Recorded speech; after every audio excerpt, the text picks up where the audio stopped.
Namastê, Harion. O capítulo anterior deixou muitas dúvidas em Arjuna, assim como deixou em muitos de vocês. E Arjuna então faz 7 perguntas a Krishna, que serão respondidas nesse capítulo. O 8º capítulo, que tem como tema Brahman, o imperecível. Então uma delas é: Brahma e Brahman são a mesma coisa? Não. Brahma é a personificação do Criador, a imagem do Criador. Enquanto Brahman é essa consciência maior, que é a causa da criação. E essa consciência, ela não tem uma forma, ela não tem qualidades, ela não tem limitação, porque ela é ilimitada e é imperecível. Não está sujeita às transformações do tempo. Então, Brahma é a personificação, a imagem do Criador, e Brahman é essa consciência maior. Então, essa consciência maior, que é a causa da criação, somado ao poder de fazer as coisas aparecerem, que é Maya, a ilusão, são igual a Ishvara. E isso tudo, tudo que foi falado no capítulo anterior, faz com que essas dúvidas sejam então destrinchadas por Krishna nesse capítulo. E ele vai dizer que nós todos somos constituídos por 3 corpos. O corpo denso, que é o nosso corpo físico, o corpo sutil, que é composto pelas nossas energias, pelas nossas emoções e pensamentos, e o corpo causal, que é como se fosse um grande arquivo. E nesse grande arquivo contém tudo o que aconteceu já na nossa vida. Coisas no ventre da mãe, coisas de bebê, coisas que nós nem lembramos mais. Inclusive ele fala em outras vidas, lembranças de vidas passadas.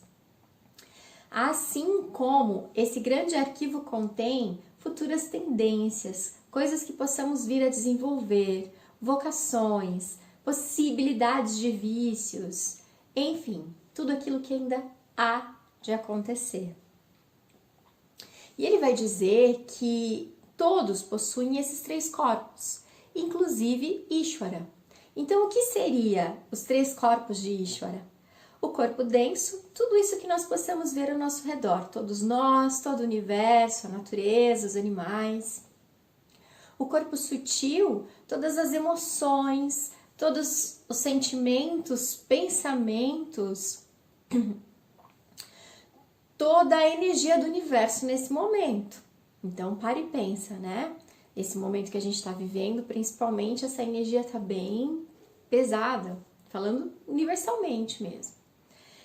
E o corpo causal, que é esse grande arquivo, ou seja, tudo que já aconteceu no universo desde o início da criação, como tudo aquilo que ainda há de acontecer, tende a acontecer, tudo aquilo que virá. E então, Arjuna faz uma 7ª pergunta a Krishna, porque no capítulo anterior, se vocês recordam, ele termina com Krishna dizendo que aquele que no momento da morte pensa, em Ishvara, vai para Ishvara. Então ele vai perguntar assim: Krishna, de que forma que eu devo pensar em Ishvara? Que eu devo pensar em você? Ele fala com Krishna como Krishna sendo a face divina. De que forma eu devo pensar em você no momento da minha morte, para que eu vá para você?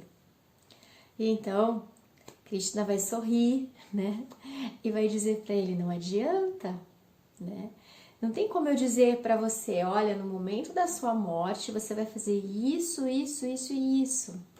Porque isso não vai acontecer. Porque no momento da nossa morte, o que virá para nós como pensamento é aquilo que foi mais importante para nós em vida. Foi aquilo que mais vivemos. Foi aquilo que mais esteve conosco em nosso coração e nossos pensamentos. Então, pare e pensa se fosse hoje. O que provavelmente viria para você? Muitos vão responder a minha família, alguém que eu amo muito, né, um filho, pessoas que dedicaram, né, a vida toda para uma grande causa, para um grande trabalho. Talvez venha esse trabalho, né? Então, depende muito do que cada um viveu e do que foi mais importante para cada um em vida.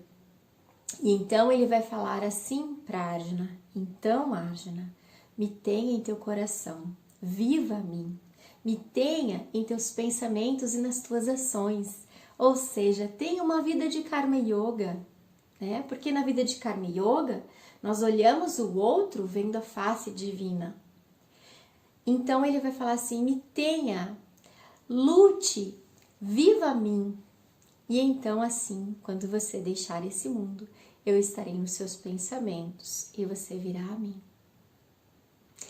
Porque ele diz que é exatamente esse pensamento que nós temos no momento da morte, que é o mesmo que um apego, que é o que faz com que nós voltemos para o samsara, para o ciclo de nascimento e morte, felicidade e infelicidade. Então ele vai dizer que tem algumas pessoas que são pessoas boas, que fazem grandes trabalhos assistenciais, que ajudam os outros, que vão a igrejas, a cultos, que fazem oração, que oram, que têm rituais, mas que elas ainda não têm esse conhecimento firme no coração, né? Não vivem isso. E então essas pessoas voltam para o samsara. Krishna vai citar nesse capítulo a importância da meditação novamente. E ele vai falar sobre a meditação Upasana, que é a meditação no mantra Om. E o que é, na verdade, a meditação no mantra Om? É uma meditação focada na personificação vocal, né? Não na imagem, mas na personificação vocal de Ishvara. Lembra que a gente sempre fala, provavelmente você já deve ter ouvido dizer, que o mantra Om é o som do qual todos os outros sons tiveram origem? Então, o Om, ele é como se fosse uma personificação vocal de Ishvara. E quando a gente medita em Upasana, né, no mantra Om, é como se a gente estivesse meditando em Ishvara, né? Só que de uma forma personificada. Então existe Saguna Brahma e Nirguna Brahma. Em Saguna Brahma, a gente personifica, a gente medita sobre uma imagem ou sobre uma personificação vocal, né? De Brahma, de Ishvara, né? Em Nirguna Brahma, é uma meditação sem forma. Eu contemplo, né? A Saguna Brahma é diferente dessa meditação da contemplação, onde eu contemplo livre de forma, livre de personificação, eu apenas sinto essa presença sagrada. Então ele vai falar da importância da meditação para firmar esse conhecimento, para firmar a mente. E vai falar da importância da vida de Karma Yoga para purificar a mente, para que a gente possa reconhecer a nossa natureza real, né? Esse é o maior objetivo da vida, ele vai dizer, que é nós conseguirmos nos reconhecer enquanto essa consciência divina, que é pertencente, parte do todo, que é parte de Brahman. E tendo isso como objetivo maior, a meditação vem como uma forma da gente conseguir ter esse conhecimento firme em nós e conseguir moksha, que moksha é a liberação, que a gente possa conseguir moksha em vida. Quando ele fala da meditação, ele fala de trazer essa meditação como uma sadhana, como uma prática diária. Não algo que eu faço ocasionalmente, mas algo que se torne parte da minha rotina, para que isso me ajude a ter essa preparação toda da mente, assim como é através dessa prática diária que nós vamos conseguindo nos desapegar desses gostos e aversões que são os grandes obstáculos para nossa mente, assim como das agitações e identificações da mente, e desta forma para que possamos atingir esse objetivo final, que é esse reconhecimento de nós mesmos enquanto essa consciência divina, parte, una com o todo. E é o reconhecimento de nós mesmos enquanto essa consciência maior, una com o todo, que faz com que possamos ultrapassar as nossas limitações e o ciclo de sofrimento. Existem textos antigos dos Vedas, das Upanishads, em que fala da meditação em Upasana para que possa-se, ao fim da vida, ir para Brahmaloka. Em Brahmaloka, então, a pessoa, né, a consciência, ela é ensinada pelo próprio Brahmaji, ou seja, pelo próprio Criador. É que irá nos ensinar tudo aquilo que nós precisamos ter firme para que a gente possa voltar para o Samsara e então em uma nova vida buscar essa evolução, moksha, a liberação. E ele vai falar algumas coisas bem curiosas nesse capítulo. Então ele vai dizer que aqueles que deixam essa vida na quinzena da lua escura e que são guiados pelas deidades da fumaça, pelo sul, essas pessoas voltam para o Samsara. Então, é claro que tudo tem muitas interpretações, né? Mas a gente já teve algumas aulas, e eu não sei se você também que não faz aula comigo, já ouviu falar no fluxo de Apana, o fluxo de energia de Apana, né? Apana é essa energia da excreção. Então, a energia de liberação do xixi, do cocô, do pum, essa energia que sai por baixo.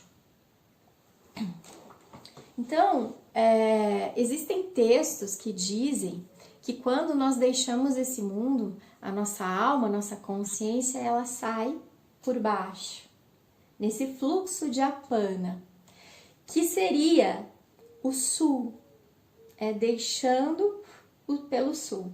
E existem textos que dizem que os iluminados, quando eu digo iluminado, não pense que é algo que está muito longe de você. Porque quando eu estou dizendo iluminado, são essas pessoas que têm esse conhecimento firme no coração. Então, isso é muito possível para cada um de nós. Então, que essas pessoas que atingiram essa firmeza no coração, quando elas deixam esse mundo, então elas saem, né? Essa consciência, alguns chamam de alma, ela sai aqui pelo topo da cabeça. E ele vai dizer que algumas pessoas, quando deixam essa vida, saindo pelo norte,